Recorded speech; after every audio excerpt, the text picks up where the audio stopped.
worked on the crowd, but the rain never stopped. अरे कहाँ आ गए? देखिए बैठने वाली सेगमेंट हम यहाँ करेंगे। पीछे पीछे कैमरा पर्सन पार्थ भी आ जाते हैं जहाँ भी मैं जाता हूँ, हैं? तो ये भैंस है ना ये सर? ये भैंस है ना? सॉरी, मैं क्या हूँ अर्बन एकदम, मुझे गाय और भैंस का डिफरेंस ज़्यादा समझ नहीं आता। मुझे लगता है सफ़ेद है तो गाय है, काली है तो भैंस है, लेकिन ऐसा नहीं है। ये गाय हैं दो जो बंधी हुई हैं। यहाँ पे हम खाने की सेगमेंट कहीं शूट करेंगे। देखिए वो हमारा ट्राइपॉड लगा है खेत के बीचों बीच। This is the courtyard of the Azad household. जी वेरी गुड, बहुत अच्छी बात है, पीनी चाहिए। मैं 10 मिनट और ले लूँ आपके भी? हाँ बिल्कुल लीजिए, बिल्कुल लीजिए। मैं कुछ साथ ही बैठा हूँ, उनको फ्री कर दूँ फिर वो चले जाएंगे। ठीक है ठीक है।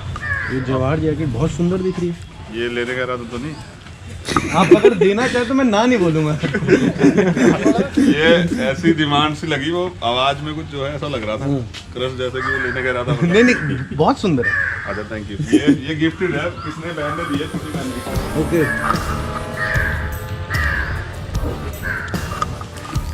चुरा के रहूँगा।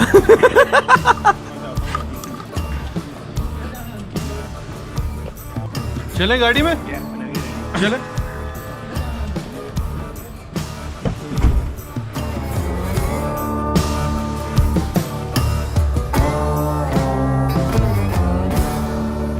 आपको अगर 2-3 सेंटेंसेस में अपने बारे में बताना हो, 3 सेंटेंस मैक्स दूंगा, 3 पे मैं रोक दूंगा। अच्छा 3 सेंटेंसेस में अपने आप के बारे में बताना हो अच्छा तो बताओ।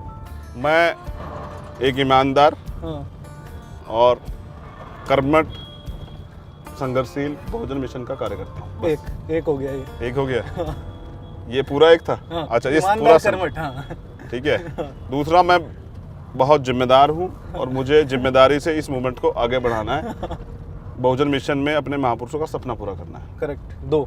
तीसरा, मैं ये जो आदमी पे आदमी का शोषण है, हाँ। यहाँ जो सिस्टम बना हुआ है, जिस संस्कृति के नाम पे जो बहुत दिनों से चला आ रहा है, जिसमें भेदभाव है, मैं इसको ख़त्म करना चाहता हूँ। और इसे ख़त्म करने वाले मिशन का मैं सिपाही हूँ, जिसको बहुजन आंदोलन कहते हैं। और ये मेरी, इसी से मेरा, इस काम से मेरा प्यार, इसी से मेरा पेट भरता है।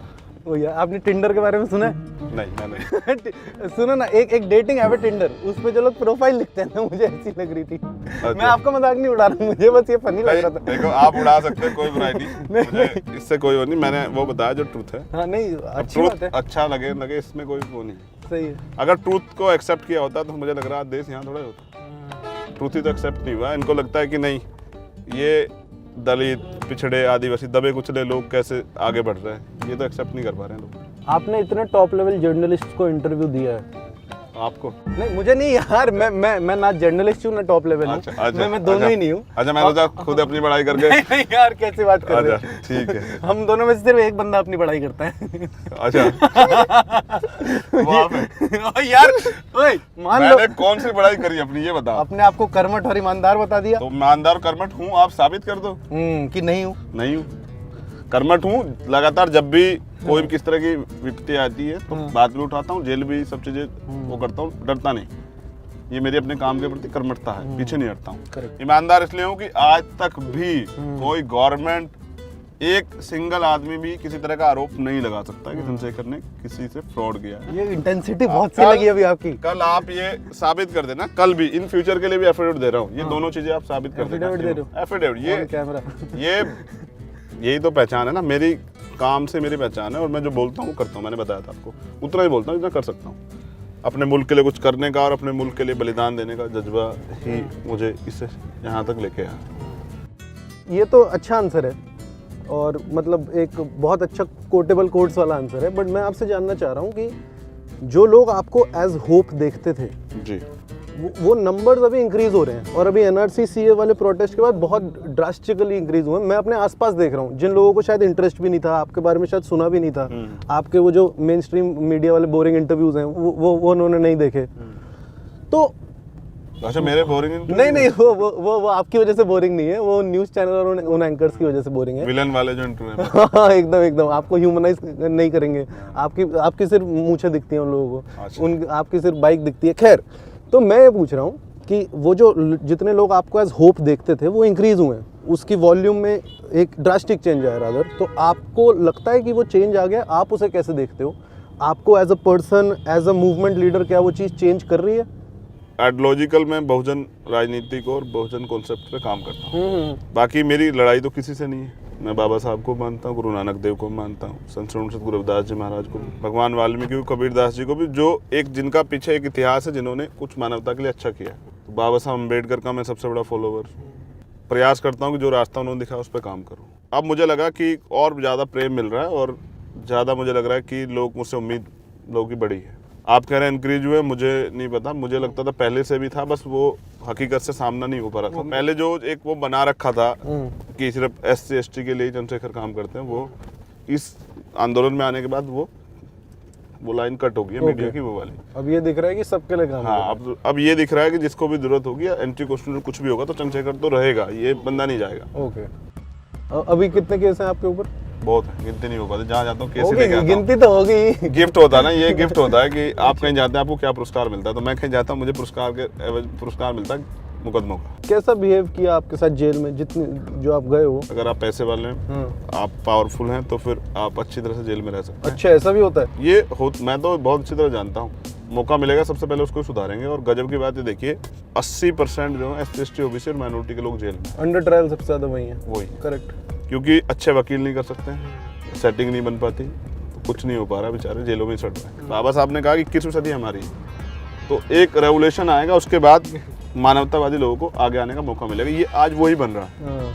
और मैं पूरी जिम्मेदार से कह सकता हूँ, सब कुछ अच्छा रहा और सरकार ने सीधी गोलियां ना मारी, आम आदमी को इमरजेंसी नहीं लगाई, तो 24 में अच्छे रिजल्ट आएंगे, सरकार की बेदखली हो जाए। नहीं, पर कभी कभी तो शेखर भाई लगता होगा ना कि यार वायलेंस भी तो सोल्यूशन हो सकता है। या आप ऑब्वियसली ऑन कैमरा नहीं बोल पाओगे ये बात, नहीं। लेकिन हो सकता है ना कि आपकी मूवमेंट में ऐसे लोग। जब आप बहुत छोटा सोचते हैं तो ये आप सोच सकते हैं कि वायलेंस किसी चीज का रिजल्ट नहीं। बट क्या आज के इंडिया में शोर मचाना जरूरी नहीं हो जाता अपनी आवाज सुना? शोर मचाइए आप। मैंने कहा ना, वायलेंस होता नहीं है, करवाया जाता है। दंगे नहीं होते हैं, करवाया जाता है। वायलेंस, आम आदमी वायलेंस नहीं करता। देखिए आप ये बताइए, सड़क पर कब आता है आदमी जिसको वायलेंस कहा जाता है? पुलिस ये कहती है वायलेंस कर दिया आम जनता ने। कब? जब सरकार ने उनको आने पे मजबूर किया। और कब आए? जब उनको उम्मीद खत्म होगी कि सरकार न्याय देगी, कहीं से न्याय मिलेगा। आम आदमी तब आता है मानने पर, तब उससे अलग नहीं आता। नहीं समय है भाई, रोटी कमानी है, बच्चों की पढ़ाई का ख्याल रखना है, घर पे सब चीज़ें देखनी, सिस्टम है, पूरे घर को भी देखना है, अड़ोसी सब दिक्कतें हैं। लेकिन कब आता है? जब लगता है कि अब न्याय नहीं मिलेगा। वायलेंस हल नहीं है। बाबा साहब ने मुझे नहीं सिखाया। बाबा साहब ने मुझे कहा कि ये कलम है, 1000 तलवारें और एक कलम, और मेरे पास एक पेन है। ये दुनिया का सबसे बड़ा तोहफा है, वो टूटा हुआ है, आप इसको देख सकते हैं। नोकिया का। हाँ, ये मान्यवर साहब हमारे रहबर काशीराम साहब का पेन है। क्या बात कर रहे हो? ये उनका पेन है? ये उनका पेन है। ये टूट गया है, देखिए ये इसके हालात है। मैंने इसको फिर भी आपको रखा। कहाँ से मिला? ये हमारे एक आदरणीय गुरुजी हैं, साहब उनके यहाँ जाते थे, साहब की बहुत पुरानी चीजें उनके पास हैं, तो मैंने उनसे मांगा कि कुछ दे दो। बात कर रहे हो? तो उन्होंने दिया। और ये टूटा कहाँ, ये भी जान लो। बात कर रहे हो? जब दिल्ली में रविदास मंदिर आंदोलन की लड़ाई लड़ी जा रही थी, पुलिस की लाठी से ये तुगलकाबाद वाले में ये टूटा है। तो मगर ये मेरे पास है। तो ये पेन मायावती जी को नहीं मिला, आपको मिला है। इसमें सिंबलिज्म है बहुत तगड़ा। उनके पास तो उनका दिया हुआ सब कुछ है, जो मेहनत उन लोगों मान्यवर ने की, जो एक सिस्टम बना के दिया, वो BSP, इससे बड़ा उपहार क्या हो सकता है? वो उनके पास सबसे बड़ा है, मेरे पास सबसे छोटा है। लेकिन मैं इस छोटे उपहार से ही प्रेरणा लेके इस कलम की लड़ाई को आगे बढ़ाऊंगा। एक तो हर चीज को रोमांटिसाइज करते हो आप। अच्छा है। आपकी सोच है। मैं यार हर चीज को रोमांटिसाइज। बट इससे मेरा एक सवाल निकलता है, अब आपने बाबा साहब की बात की तो मेरा भी एक सवाल निकलता है, जो बाबा साहब बोलते थे या हैं उससे निकलता है, जो वो हीरो वर्शिप की बात करते हैं, नायक पूजन की। As a young leader who's coming up, जिसकी मूवमेंट अभी स्पेस गैदर कर रही है, लोग और फॉलो कर रहे हैं, एक सवाल तो ये कि आप कैसे अश्योर करोगे कि आपकी मूवमेंट में हीरो वर्शिप ना हो, चूंकि अभी मूवमेंट के हीरो आप ही हो। मैं कोई हीरो नहीं हूँ, मैं एक मूवमेंट का कार्यकर्ता हूँ, छोटा सा कार्यकर्ता जिस पर लोग ज़्यादा भरोसा करते हैं। और मैं तैयार कर रहा हूँ कि ऐसे और बहुत सारे कार्यकर्ता तैयार हो जाएं जो समाज के प्रति अच्छी संवेदना रखते हैं, समाज के प्रति। अभी जो रिलेटेबिलिटी आपकी है, जो फेस आपका है, मेरे पास भी हर स्टेट में एज ए लीडर हमने बहुत सारे लोगों को अपॉइंट किया है, जो स्टेट प्रेसिडेंट है। हमारे खुद के भीम आर्मी के राष्ट्रीय अध्यक्ष भी हैं, वो भी अपने सबको अलग अलग हमने काम बांटा हुआ है। वो अपना काम करता है, मैं अपना काम करता हूँ। जहाँ मेरी जरूरत है मैं जाता हूँ, जहाँ उनकी जरूरत होती है वो जाता है। हीरो वर्शिप नहीं होनी चाहिए, बिल्कुल सही है। बस हमारी जिम्मेदारी ये है कि देर और दुरुस्त करके हम अच्छे लोगों को तैयार करें। मूवमेंट भी नहीं खराब होनी चाहिए, ये भी बहुत ज़रूरी है। आदमी ईमानदारी से काम कर रहा है, सिद्धांतिक है, तब तक उसको सपोर्ट करें। जब वो सिद्धांत छोड़ दे तो उसको भी समाज को छोड़ देना चाहिए। और समाज का एक प्रेशर रहना चाहिए सब लोगों के ऊपर कि कोई भी आदमी तानाशाह के काम ना करे। ऑन कैमरा अच्छी लगती है बात, बट ऑनेस्टली ऐसा ही सोचते ये हो? ऑनेस्टली बिल्कुल मेरी तरफ से ये पूरी मजबूती से और पूरी जिम्मेदारी से बात कही जा रही है। अजीब सा सिस्टम है इस मुल्क में, जो आदमी से प्रेम नहीं करता है, जानवर से प्रेम करता है। मैंने एक स्टोरी आपकी देखी, मैं उसको देख नहीं पाया। एक आपका वीडियो जो है वो दलितों के ऊपर, उनके काम के ऊपर, सफाई कर्मचारी। करेक्ट, मैनुअल स्कैवेंजर्स पे। हाँ, हर दलित जो है सफाई कर्मचारी नहीं होता, लेकिन हर सफाई कर्मचारी दलित होता है। ये एक कॉन्सेप्ट जो है, या जिस तरह का डिस्क्रिमिनेशन देश के अंदर है जाति को लेके, इस पे कोई नेता कभी बात नहीं करेगा, मेन स्ट्रीम से कभी नहीं कोई बोलेगा। मैंने देख लिया है। मान्यवर साहब काशीराम का जो एक पूरा बहुजन समाज का कॉन्सेप्ट था, उसने बहुत ताकत दी। मेरी एक ही चाहत है कि मैं इस सपने को पूरा करूं जो वो चाहते थे। उनका सपना ये था कि देश में समता, समानता, बंधुत्व, भाईचारा, मानवतावादी सरकारें बने और वो सबके लिए सोचें और सबको कम से कम ये इनसिक्योरिटी नहीं, जैसे आज देश में मुस्लिम भाइयों में इनसिक्योरिटी है, परमानेंट ही बनी हुई, किसी ने वो दूर नहीं किया आज तक। क्यों नहीं की हुए जाने, हो सकता है वोट का फायदा हो रहा हो सकता है इनसिक्योरिटी की वजह से उनको वोट मिल रही, तो ये एक लंबे समय चला रहा है। ये खत्म होना चाहिए। आदमी अगर इनसिक्योरिटी नहीं रहेगी, जैसे दलितों में है जाति के लोग इनसिक्योरिटी, कितना भी अच्छा मजबूत व्यक्ति हो, जब उसको क्लास में या दफ्तर में जाति पूछी जाती है तो एकदम कॉन्फिडेंस लेवल डाउन चला जाता है, क्योंकि उसको लगता है अब इसको ये सुनने को मिलेगा कि ये आरक्षण वाला है, ये तो फ्री का खाते हैं, इनको तो स्कॉलरशिप मिली, ये है वो है। अब उससे दूरियां बनेंगी, अब उसके मुद्दे पे कोई बात नहीं होगी। ये जिस टैबू की आप बात कर रहे हो, जो कास्ट से निकलता है, और कास्ट डिस्क्रिमिनेशन जो हजारों सालों से चल रही है, खत्म नहीं होता, जो खत्म हो ही नहीं रहा है। अब इसमें मैं अगर एक अपने आसपास लोगों को देखूं जो मेरे ऑफिस में काम करते हैं, जो मेरे रिश्तेदार भी हैं, जिनके कोई स्ट्रॉन्ग पॉलिटिकल बिलीफ्स नहीं है कि आरएसएस हैं या कांग्रेस या आम आदमी पार्टी हैं, वो बस अपना जीवन जी रहे हैं। उनमें एक माइंडसेट है कि यार आरक्षण क्यों चाहिए। आरक्षण रिप्रेजेंटेशन है कि किस जगह पे किन लोगों की कितनी भागीदारी है, और अगर वो भागीदारी नहीं है तो मुझे लगता है कि उनकी बात वहाँ होना असंभव। अभी मैं आपको बताऊं, 85 सेक्रेटरी हैं सेंट्रल गवर्नमेंट में, सेंट्रल सेक्रेटरीट में। ठीक है। एक एससी का है 85 में से 85, 3 बीसी के हैं, 3 एसटी के हैं, एक भी बीसी का नहीं है, ओबीसी का एक भी नहीं है। ऐसा ही अंडर सेक्रेटरी और ज्वाइंट सेक्रेटरी में भी यही हाल है। पूरे उस सिस्टम में बड़ा भागीदारी आप लोगों की या प्रकाश के लोगों की। जब कोई दिक्कत आएगी तो आप आरक्षण वाले को ढूंढते हैं कि आरक्षण वाले ने तो नहीं कर दिया। सही बात है। जब हमारे लोग वहाँ है ही नहीं तो हम गाली क्यों खाएं भाई। इतने भ्रष्टाचार के मामले हुए हैं, इतने लोग पैसे लेके भागे। आप एक रिकॉर्ड चेक करके देखना कितने एससी और ओबीसी के लोग, सारे तो ज्यादातर गुजराती है जो खूब पैसा लेके गायब हो गए। ठीक है, तो एक दलित जज आया है कभी 10 साल, अगर एक आ गया तो इतनी बड़ी अचीवमेंट मानी एक उसको ब्रेकिंग न्यूज होती है। ये कोई टॉप करता है तो ऐसा होता है ब्रेकिंग, ये दलित ने कैसे कर दिया। जब तक आप किसी को आगे बढ़ने का मौका नहीं देंगे, 10 हजारों साल से एजुकेशन से दूर रखा गया एससी ओबीसी को। आज वो चाहते हैं कि अपने देश में के विकास में भूमिका अदा करें, आप उनको चाहिए ना मौका दें। इनकी जिम्मेदारी बनती है ना कि ये जाएं, सेना में जाएं, ये IAS IPS बने, ये जाके वहाँ देश की आपको आगे बढ़ाने में प्रत्येक व्यक्ति जिम्मेदारी है, उसमें जिम्मेदारी अदा करे। क्या दिक्कत है किसी को। रिजर्वेशन अमेरिका में भी है, ब्लैक्स के लिए रिजर्वेशन है। करेक्ट। क्योंकि वो चाहते हैं उनका भी मेन स्ट्रीम में उनके लोग भी हैं, उनकी बात हो, उनको मौका मिले, जितनी भी इंडस्ट्रियाँ सब में वो लोग आए। तो ये एक सिस्टम इसलिए बनाया कि सब लोगों को आगे बढ़ने का मौका मिल जाए। एक गाँव में 10 लोग रहते हैं, एक ही जाति के, एक अदर जाति का एक व्यक्ति रहता है। ठीक है। कैसे आप वो करोगे कि उसके साथ वहाँ जब उसके साथ कोई दिक्कत आएगी तो उसके साथ उसको रिजल्ट, उसके साथ उसको न्याय मिलेगा। ये कैसे आप ब्रीफ करेंगे। आप सोचे सारे पद एक को देके और फिर बाकी लोगों को छोड़ दे पीछे कि ये लोग नीचे काम करें, ऐसी अवधारणा लेके चलेंगे तो फिर कैसे। मतलब हर सेक्शन को अगर जस्टिस मिलना है तो हर सेक्शन की रिप्रेजेंटेशन होनी पड़ेगी, जरूरी। तो आप चल के देखिए हमारे लोगों के घरों के हालात क्या हालात है। रोटी एक टाइम तब मिलती है जब आप काम करने जाते हैं। गाँव में आज भी लाइट नहीं है, बहुत सारी कोई फैसिलिटी नहीं है, उसके बावजूद भी बच्चे आगे निकल के आते हैं।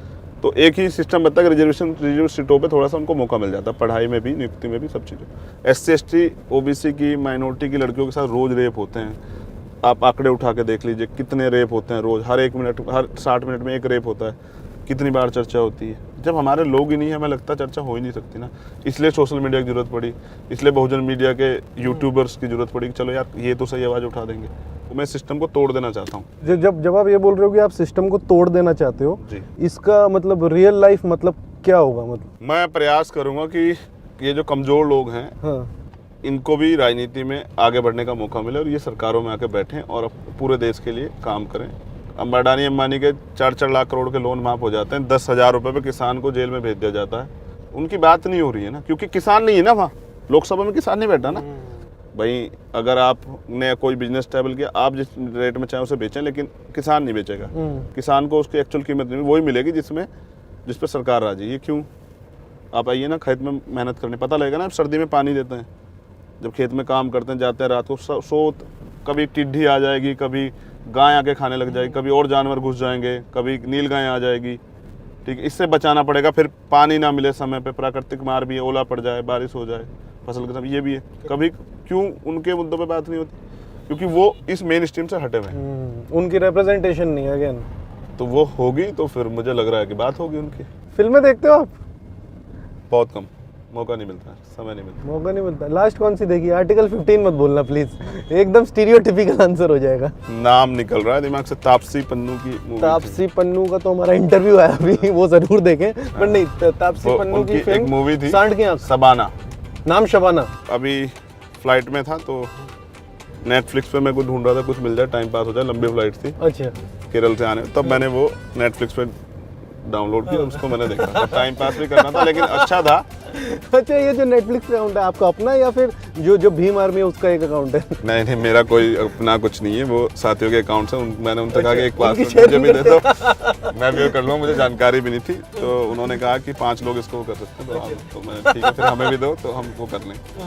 एक मूवी मैंने अभी उसी के जस्ट बाद मेरे याद है, सूरमा देखी। हाँ, सूरमा भी अच्छी है, वो उसमें भी तापसी है। मैंने कहा ना, जो पिक्चरें मतलब देश के प्रति खुद, जिसमें अपने देश के तिरंगे की, जिसमें अपने देश के मुल्क के मान सम्मान की बात हो। मैंने शाहरुख खान की मूवी वो चक दे, गोल देखी मैंने। ये मूवी मेरी फेवरेट उसमें आती है पूरी, जिसमें देश की बात होती है तो वो जज्बात बनते हैं।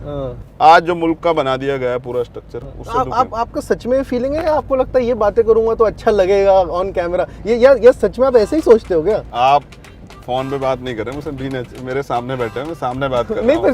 फिर भी आप... मेरे जो लोग साथ रहते हैं वो अच्छी तरह जानते हैं इस बात को। हमेशा मैं एनसीसी कैंडिडेट हूँ, मैंने एनसीसी मतलब सच में इतनी फीलिंग है? जब मौका मिलेगा करके भी दिखाऊंगा। यार क्या बंदे हो। क्या इंडियन पॉलिटिक्स ऐसी? हाँ, क्रिकेट खेल सकते हैं यार, हाँ खेल सकते हैं अगर टाइम है, हमारे पास टाइम है तो खेलेंगे। और अगर आजाद भाई खेलना चाहें, ऐसा नहीं ना कि उनको हम फोर्स कर रहे हैं कि क्रिकेट आप बॉल कराओगे तो खेलेंगे, मैं बॉलिंग कराऊंगा। फिर तो खेलेंगे, फिर तो कोई टेंशन नहीं, ले लो। हाँ, बात कर लो आपको 2 बजे निकलना है ना? हाँ, 2 बजे। तो ठीक है, थोड़ा मतलब अब हम घर से 3 किलोमीटर दूर हैं। ठीक है, 10 मिनट।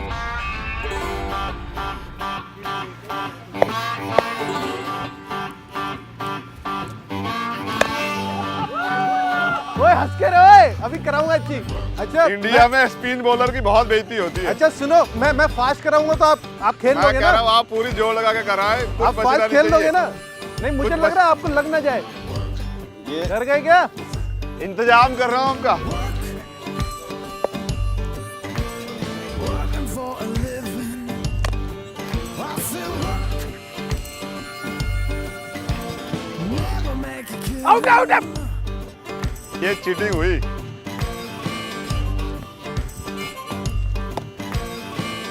वो मेरे हाथ में दर्द है थोड़ी। हो जाता है, वो मेरे हाथ में हो जाता है। आजकल प्रैक्टिस नहीं है मेरे जब अच्छा बल्लेबाज आगे होता तो सब लोगों को दर्द हो जाता है, ये कोई बड़ी बात नहीं है।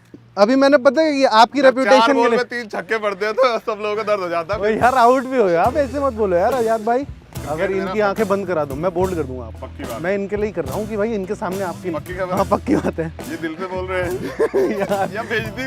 आप करा के देख लो ना। अच्छा, मैं इनकी आंखें बंद करा दूं। ठीक है, फिर मैं 3 बॉलें दूंगा, तीनों में से एक में बोल्ड करूंगा। आ जाओ ऑफ द रिकॉर्ड। भाई, आप सब लोग आंखें बंद करें घर पे। ये सब लोग हमारे लोग हैं, बंद करेंगे, आप आ जाओ।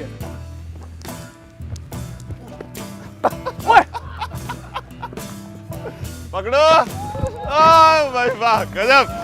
बोल्ड की तय हुई थी ब्रदर, आउट तो हो गए। बोल्ड की तय हुई थी। देख लो, नहीं, हंसने बोल्ड की तय हुई थी, बोल्ड की तय हुई थी, ये तय हुई थी आउट बोल्ड हुआ की। कि नहीं हुए?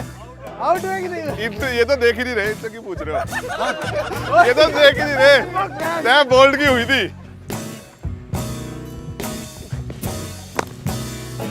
Good shot, good shot. Bold नहीं कर पाया, मुझे दुख वेल है। Played man, well played. 6 बॉलों में 2 बार आउट किया मैंने। हो गया, चलो चले इंटरव्यू करते हैं। वेल प्लेड, सब ताली मारेंगे। ये लो। Very cooperative audience. जबरदस्त एफर्ट था, मैं इसके लिए तो बिल्कुल वो करूँगा। मुझे ये अच्छा लगा कि आप हर फील्ड में अच्छा काम करते बचपन से एथलीट, आपकी अलग पर्सनालिटी की अलग साइड दिखी अभी मेरे को, जो मस्ती कर रहे थे आप। हैं। वो क्रिकेट में ही होती है। यार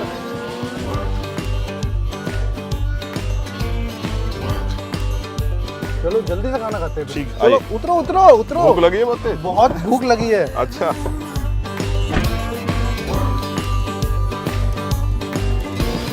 Working for a living without living at all. मिले हो कभी बहन जी से? नहीं मिले हो? नहीं नहीं बनती ना उनसे। ये कैमरा पे करते ना यार। बहुत प्रयास देखो किया हंस रहा हूँ, नहीं हंस रहा हूँ। बहुत प्रयास किए मिलने के, लेकिन इसमें सफलता नहीं मिल पाई। नहीं ओ यार, भाई भाई क्या चल रहा है? रोल मास्टर रोल है। कितनी देर से रोलिंग है? अच्छा ये फिर आया है। बहन जी वाला आ गया। आपको पता है ना, आपकी एक इमेज है ऐसी कि भीम आर्मी वायलेंस करते हैं, उसको आप कैसे टैकल करते हो? मैं एक बड़ी न्यूज़ चली थी कि पिछली बार जब सहारनपुर में वायलेंस हुआ था, सहारनपुर में हमारे लोगों के साथ बहुत एट्रोसिटी हुई थी, तो उसके बाद चला था कि 50 करोड़ रुपए चंद्रशेखर के खाते में आए। मुझे लगा कि सीरियसली नहीं, मुझे लगा सीरियसली कि यार ऐसा भी होता है कि 2 स्ट्रेटजी थी उस समय, कि इन्होंने बदनाम करने के लिए डाल ना दिया। फिर मैंने किसी को भेजा कि चेक करो अकाउंट जाके, तो वो 900 कुछ रुपए थे महोदय। तो मुझे लगा कि यार ये इतना बड़ा झूठ कैसे हो, और फिर आप बोल नहीं सकते हैं। मतलब झूठी न्यूज़ चलाने पे मीडिया के खिलाफ कार्रवाई होनी चाहिए, नहीं चाहिए, क्योंकि बहुत लोग देख रहे हैं और फिर लोग अपना उसी पे ओपिनियन ओरा बनाते हैं, ओपिनियन बनाते हैं। ये खाना खाएं पहले, ये बिल्कुल जरूर। नहीं खाना खाते हो बात करते हो आप? नहीं करते हो? नहीं, ये अच्छा नहीं है खाना खाते बात करना। ये एक ऐसा काम है जो बहुत यार तो फिर इंटरव्यू कैसे होगा? फिर भी प्रयास करेंगे। ठीक है, बीच खाते में रहते खाना हैं। हमारे पास चावल और मटर पनीर है, काफी लजीज दिख रहे हैं। कब आई आपके लाइफ में कास्ट पहली बार, जब आपको लगा हो कि हाँ मैं इस कास्ट का हूँ और दूसरे वो वाले कास्ट के हैं? जब स्कूल में गया, थोड़ी सी ज्ञान आया और चीज़ें समझनी स्टार्ट हुई। 10-12 साल की एज रही होगी, 10-11 साल की, तभी समझ आई जाति भी चीज़ होती है। जब क्लास में सब बच्चों के सामने टीचर ये कह दे कि ये तो वजीफ़ा लेने के लिए आते हैं। आपके साथ हुआ है? जब आपको सरेआम बेइज्जत किया जाए उन लोगों के बीच में जहाँ आपको रोज आना है, उसी ने आज चंद्रशेखर को इतना ताकतवर बना दिया कि फिर मुझे बताना पड़ा कि मैं कौन हूँ। आप अपनी मूवमेंट में कैसे इंश्योर कर रहे हो कि ये खत्म हो? रिप्रेजेंटेशन भीम आर्मी में क्या है, मतलब किस टाइप, और जो आप पार्टी बनाने जा रहे हो उसमें आप कैसे इंश्योर करोगे रिप्रेजेंटेशन? जिसकी इतनी संख्या भारी उसकी इतनी हिस्सेदारी। पक्की बात? पक्की बात, पॉपुलेशन के हिसाब से रिप्रेजेंटेशन। बिल्कुल। इसलिए तो मतलब 50% औरतों की रिजर्वेशन ऑफिस बेरर पोस्ट में? ऑफिस बियर्स में नहीं, नेतृत्व में भी। कभी तो रहा होगा ना जब आपने सोचा यार नहीं मुझे मूवमेंट नहीं करनी, मुझे सिर्फ अपनी लाइफ जीनी है, मुझे एज अ कलेक्टिव नहीं रहना। एक बहुजन मिशनरी का कोई व्यक्ति का जीवन नहीं होता है। आप कभी अकेले जाके खुले में सांस नहीं ले सकते, क्योंकि आपने विरोधी स्ट्रक्चर भी खड़ा कर दिया अपनी बातों से, जो आपको नुकसान भी पहुंचा सकता है। एक एक नेता बड़े लंबे समय में तैयार होता है। मुझसे भी कहते हैं आपको 10 साल 20 साल लगे मैं तैयार करने में, अब नहीं, अब आप कोई गलती ना करे तो अच्छा होगा। भगवान में मानते हो आप? कहाँ है? जब छोटी छोटी बच्चों का रेप होता है क्यों नहीं सुनता? जब महिलाओं को तरह तरह सताया जाए, जब कमज़ोर लोगों को कोई ताकतवर आदमी आके लाठी डंडे तलवारों से मारता, क्यों नहीं सुनता? क्यों भेदभाव करता है? मंदिर जाने पर जब रोका जाता क्यों नहीं बोलता? बाहर निकल कर क्यों नहीं कहता कि नहीं ये भी भक्त है, इसको भी आने दो? जब सताया जाता है, इतना डिस्क्रिमिनेशन होता है, जब तरह तरह के वो होते हैं, जब इतनी विपत्ताएं आती हैं, तो क्यों नहीं बीच में आके खड़ा होता? मैं किसी की आस्था को ठेस नहीं पहुंचाना चाहता, तो मुझे लगता है मैं वो बोल रहा हूँ। बुरा मत मानना। क्यों बुरा मानूं? फिल्मी कैरेक्टर टाइप हो आप। मैं ऐसी मेरे को फील आई है, प्लीज ऑफेंड मत होना। आपके घर में आप ऑफेंड हो जाओगे तो हमारे लिए दिक्कत हो जाएगी। मैं दिल्ली आके नहीं ऑफेंड होता भाई। नहीं फिर भी बात ये नहीं है, कथनी और करनी में फ़र्क नहीं होना चाहिए। करेक्ट। ये है तो फिर आप इस कहीं ना कहीं झूठ बोल रहे हैं। मैंने कहा कि मुझे बनाने में हज़ारों लोगों की मेहनत है, तो मुझे बहुजन मूवमेंट के लिए तैयार किया गया, जिम्मेदारी के लिए, और ये ही मेरी मोहब्बत है कि मैं इस मूवमेंट को आगे बढ़ाऊं बस। 2012 में मैं अपने फादर को, उनको कैंसर हुआ, मैं उनको ट्रीटमेंट के लिए दिल्ली लेके गया, ओके, एम्स में। वो बहुत पेन से परेशान थे, वो लेटना चाहते थे लेकिन जगह नहीं थी कोई भी। एक फ़रस पे मैंने उनको लेटाया। कभी मैंने अपने घर में ये नहीं देखा था कि मेरे फादर फ़रस पे लेटने। वो बहुत टीचर रहे थे, रिस्पॉन्सिबल पर्सन थे और वो सब सम्मानित व्यक्ति थे। सब पूरे क्षेत्र में उनका एक सम्मान है, एक ऑरा बना हुआ था, उसको सब लोग मेंटेन करते थे। वो जो बात उन्होंने कह दी पूरी, उसको तो लोग समझते थे ये पूरी जिम्मेदारी की बात है, इस पर कोई अब ज़्यादा सोचने की जरूरत नहीं। जब गुरुजी ने इस बात की जिम्मेदारी ली, मैं सोच रहा किसी तरह उनका ट्रीटमेंट हो जाए। वो बच सकते थे अगर उनको अच्छा इलाज मिल जाता, लेकिन वो जीना भी चाहते थे। जो जिस वजह से उन्होंने मुझे तैयार किया, उस दिनों को देखना चाहते थे मुझे आगे बढ़ता हुआ, लेकिन वो नहीं जी पाए क्योंकि अच्छा इलाज नहीं करा पाए हम लोग। तो कितने मैं मानूं कि हम तो थोड़े सक्षम भी थे, उनके पास उनकी पेंशन आती थी, हम तो इलाज करा रहे थे। हज़ारों लाखों लोग हैं जो रोज़ मरते हैं ऐसे, कौन जिम्मेदार लेगा? सरकार काहे के लिए? इतने दिन के डेमोक्रेसी में क्यों नहीं चेंज हुआ? प्राइवेट हॉस्पिटल में वही पेशेंट बच जाता, सरकारी में मर जाता, क्यों? मुझे पता है बहुत लोग जो ये वीडियो देख रहे हैं इस वक्त, जब मैं बोल रहा हूँ वीडियो में, तो उस वक्त जो देख रहे होंगे वो लोग सोच रहे होंगे यार इस बंदे के पास तो स्कॉर्पियो है, इसका इतना बड़ा घर है, इसके पास गाय है। एक सवाल है लोगों में, आपको भी पता है कि यार इसको क्यों चाहिए आरक्षण? मेन सवाल सामाजिक भागीदारी का है, रिप्रेजेंटेशन का है। भागीदारी किसकी कितनी है? मेन सवाल ये है कि सारा सिस्टम आपके हाथ में है, हम सिस्टम में कहाँ हैं, हम ये खोज रहे हैं बस। बात इस घर की नहीं है, बात है कि हमारी इतनी बड़ी आबादी का रिप्रेजेंटेशन कितना, हमारे लोग कितने वहाँ हैं जो सिस्टम में हिस्सेदारी करके हमारी बात रख रहे हैं, हमारे लिए नीतियाँ बना रहे हैं, हमारे लिए सोच रहे हैं। मैं शोषक से कैसे उम्मीद करूँ कि वो मेरे बारे में सोचेगा? जो दिन रात सुबह शाम पानी पी के आरक्षण को गाली देते हैं, वो मेरे बारे में क्यों सोचेंगे? इन लोग कमज़ोर वर्ग के लोग, मैं ये पूछना चाहता हूँ। तो जब तक इनके लोग नहीं जाएंगे, इनके बराबर की इनकी भागीदारी नहीं होगी, तो इनके बारे में सोचा ही नहीं जाएगा, क्योंकि इनको कभी इंसान माना ही नहीं गया ना।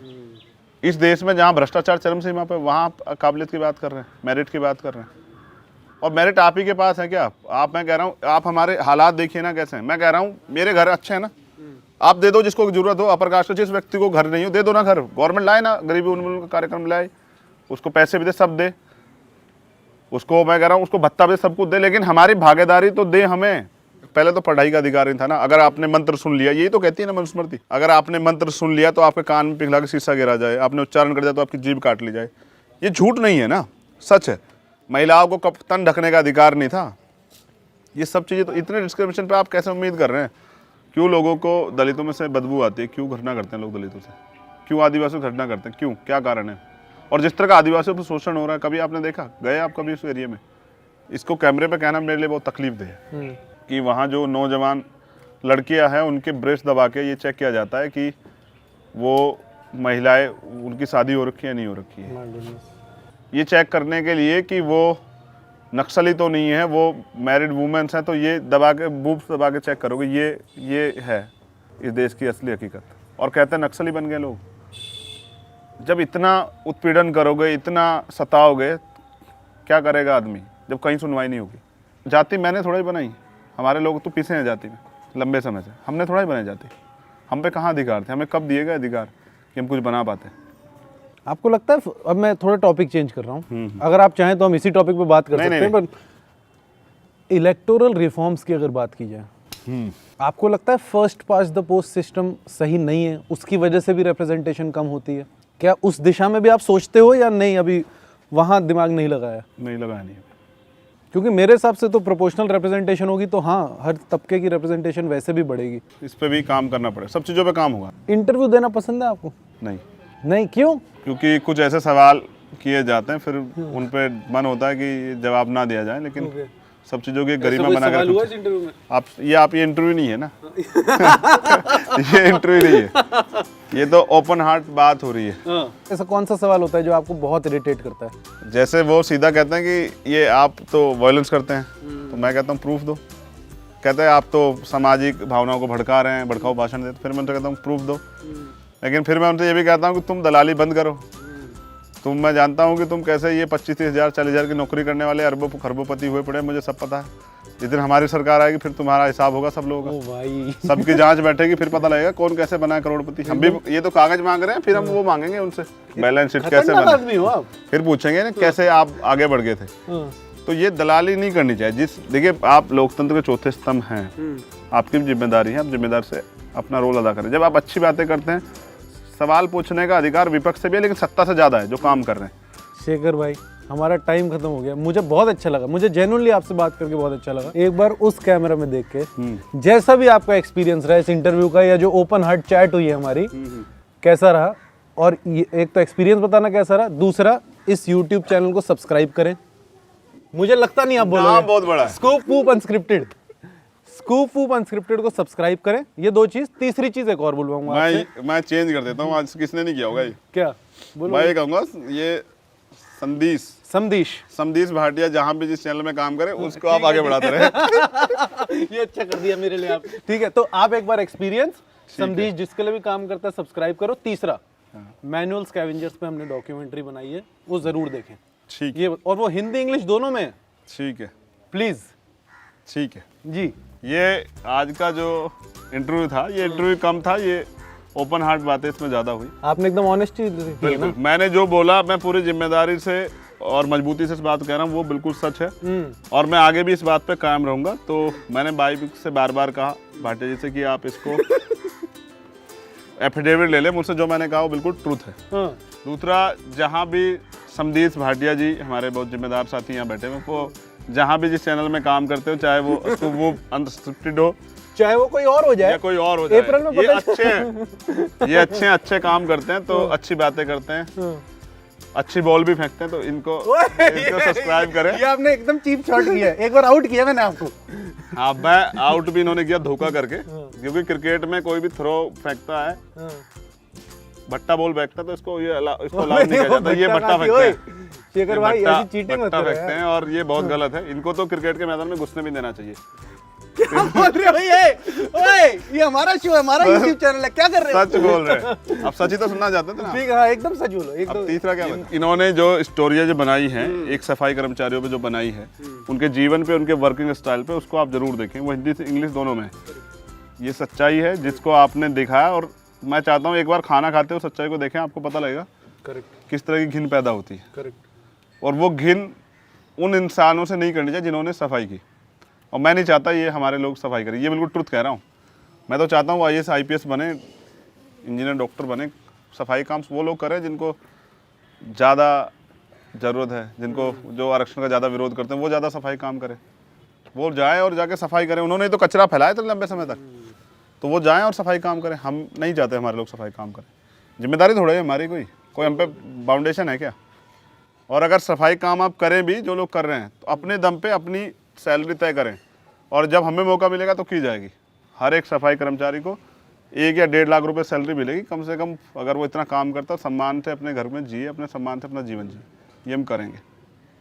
ठीक है शेखर भाई, थैंक यू सो मच।